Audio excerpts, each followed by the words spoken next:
Beaucoup d'hypersensibles vivent dans l'amertume d'avoir été fidèles à des personnes qui ne méritaient pas.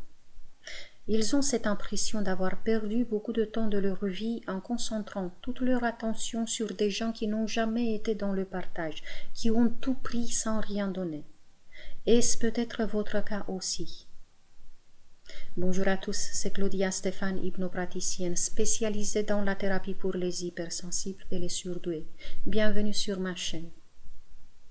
Alors, quelle a été cette relation qui vous a pris le plus de temps et qui s'est terminée en vous laissant le sentiment d'échec? Combien de temps cela vous a pris afin de comprendre que ça ne vous menait nulle part, afin de comprendre le plus important, que là, vous étiez dans une vibration « je ne suis rien sans toi, ne me rejette pas, ne m'abandonne pas ». Je répète, quand on est là-dedans, notre énergie crie « je ne suis rien sans toi, laisse-moi respirer à travers toi ».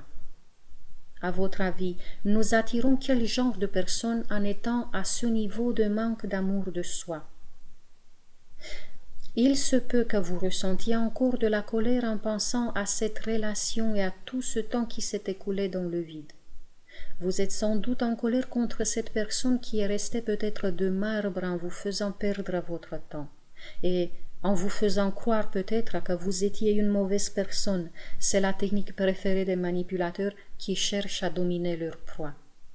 Qui plus est, vous êtes sans doute consciemment ou inconsciemment en colère contre vous-même aussi de ne pas avoir compris plus tôt et abandonné une bataille perdue d'avance. Vous vous rendez compte peut-être que certaines personnes ont avancé dans leur vie justement parce qu'elles se sont occupées d'elles-mêmes, alors que vous étiez en train de vous occuper de quelqu'un d'autre qui était tout pour vous. Vous avez fait de cette personne le centre de votre univers. L'un des plus gros défauts des hypersensibles et surtout des surdoués, qui sont d'une grande loyauté, un de leurs plus gros défauts, c'est qu'ils vivent pas leur vie, ils vivent pour les autres. Vous n'avez pas saisi les chances, vous n'avez même pas regardé les opportunités qui étaient là pour vous. Vous avez saisi uniquement les opportunités qui faisaient avancer les autres. Pour vous, vous n'avez pas osé. Pour vous, vous ne vous êtes pas battu. Pour vous, vous n'avez pas bâti.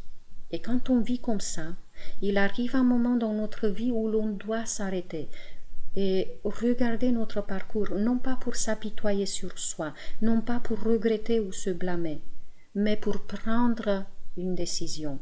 Car si vous ne le faites pas, rien ne change. Et si vous décidez d'agir différemment, ce qui vous est nécessaire dans un premier temps est de retirer le flux d'énergie que vous avez dirigé toujours vers les autres et le garder en vous afin de vous nourrir vous-même, car il s'agit d'une petite quantité d'énergie, non pas celle multidimensionnelle, mais celle humaine. Elle était réduite, vous ne pouviez pas tous les nourrir. Et lorsque vous vous soignez vous rentrez dans une vibration différente. J'existe par moi-même, je suis un être entier. Vous ressentez la différence?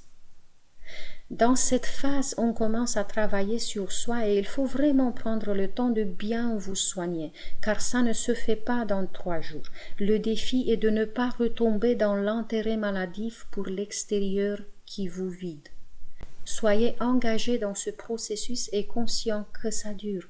Le bon côté des choses est qu'à partir de là, vous commencez déjà à alléger votre vie. Elle s'améliore progressivement.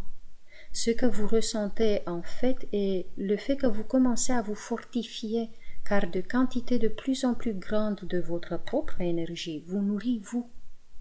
Vous allez sans doute retomber de temps à autre dans les schémas d'avant, mais à chaque fois que vous revenez à vous, ça vous rétablit un peu plus.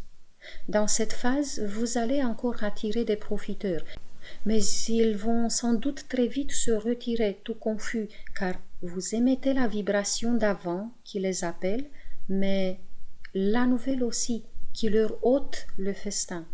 Ne vous étonnez donc pas si vous voyez que des gens s'éloignent de vous.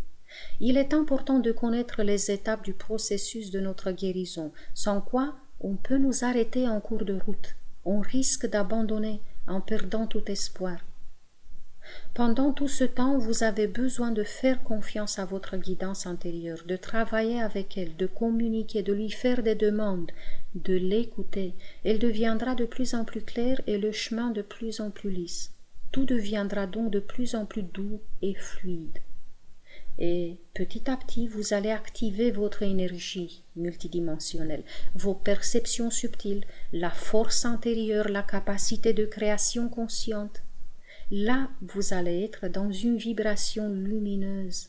C'est là que vous allez pouvoir vous tourner vers les autres, mais vers ceux qui sont ouverts à recevoir votre message. Vous n'allez plus vous centrer sur une seule personne qui vous prend tout. Vous allez vous concentrer sur le message. Oui, vous allez donner, mais à partir d'un autre niveau élevé, où tout se fera à travers et grâce au grand être que vous êtes, grâce à l'être puissant que vous êtes. Vous ressentez l'écho de mes mots en vous? Continuez mes douces étoiles brillantes, vous y êtes presque.